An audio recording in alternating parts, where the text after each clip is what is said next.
Hello and welcome to the class. From this class onward, we are going to start the Transfer of Property Act 1882. Transfer of property act को start करने का हमारा सबसे main motive ये है कि transfer of property act हमें किसी ना किसी एग्ज़ाम में, चाहे वो कॉम्पिटिटिव एग्ज़ाम हो चाहे वो जुडिशरी एग्ज़ाम हो, हमें ट्रांसफ़र ऑफ प्रॉपर्टी एक्ट देखने में मिल ही जाता है। और स्पेसिफिकली ये एलएलबी का एक सब्जेक्ट भी है जिसको आप पास करके अपनी एलएलबी को क्लियर कर सकते हैं। ट्रांसफ़र ऑफ प्रॉपर्टी एक्ट 1882 की एक इंट्रोडक्टरी क्लास है।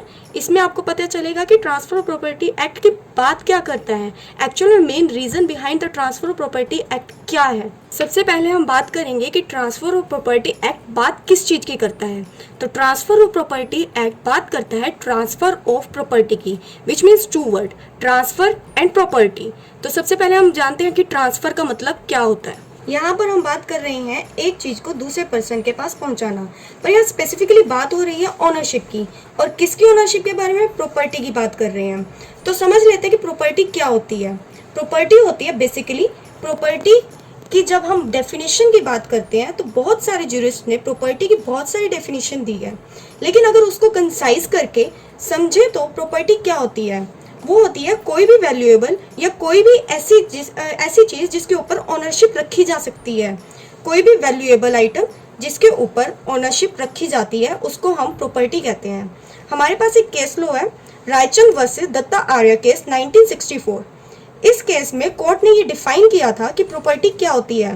उन्होंने बताया कि जो प्रॉपर्टी है उसको हम एक एग्जैक्ट तो नहीं डिफाइन कर सकते, लेकिन उसको कंसाइज करके डेफिनेशन को बता सकते हैं। प्रॉपर्टी की डेफिनेशन को हम इस तरीके से कर सकते हैं कि प्रॉपर्टी का मतलब होता है कि एक पर्टिकुलर चीज़ के ऊपर एक पर्टिकुलर पर्सन का लीगल राइट, उसका पर्सनल राइट नहीं, लीगल राइट। लीगल राइट का क्या मतलब होता है? जो ट्रांसफर ऑफ प्रॉपर्टी एक्ट में बात करेगा ऐसी प्रॉपर्टी की जिसके ऊपर उस पर्सन का लीगल राइट हो। रायचंद वर्सेस दत्ता आर्य के केस में कोर्ट ने ये हेल्ड किया था।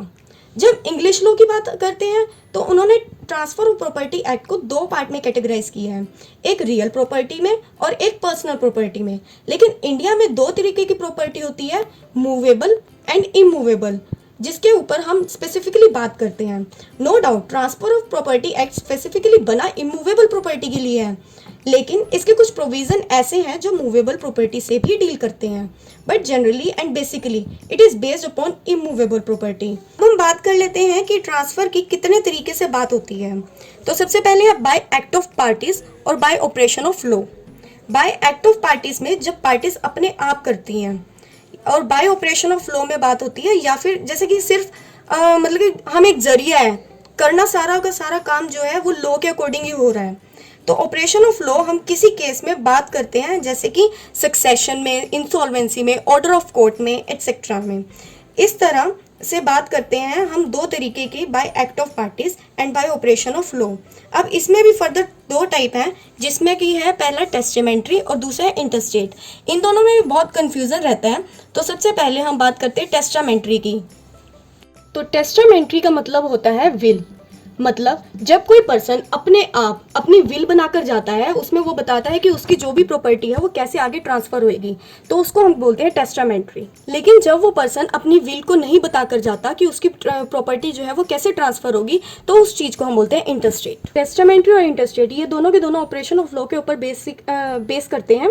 इसके अंदर क्या होता है कि भाई टेस्टामेंट्री और इंटरस्टेट जो है, जैसे कि पर्टिकुलर स्टेट का एक पर्टिकुलर लॉ भी होता है, तो ये उसके अकॉर्डिंग चलेंगे। या फिर अगर हम कोई हिंदू फैमिली की बात करें तो हिंदू फैमिली लॉ के अकॉर्डिंग चलेगा, या फिर अगर मुस्लिम है तो मुस्लिम लॉ के अकॉर्डिंग चलेगा। अगर कोई भी पर्टिकुलर स्टेट का अपना पर्टिकुलर एक लॉ है इससे रिलेटेड, तो वो उसके अकॉर्डिंग ही चलेगा। हमें इस चीज़ का भी ध्यान रखना है। तो हमने बात करी है इंटरस्टेट और टेस्टामेंट्री की बाय ऑपरेशन ऑफ लॉ में।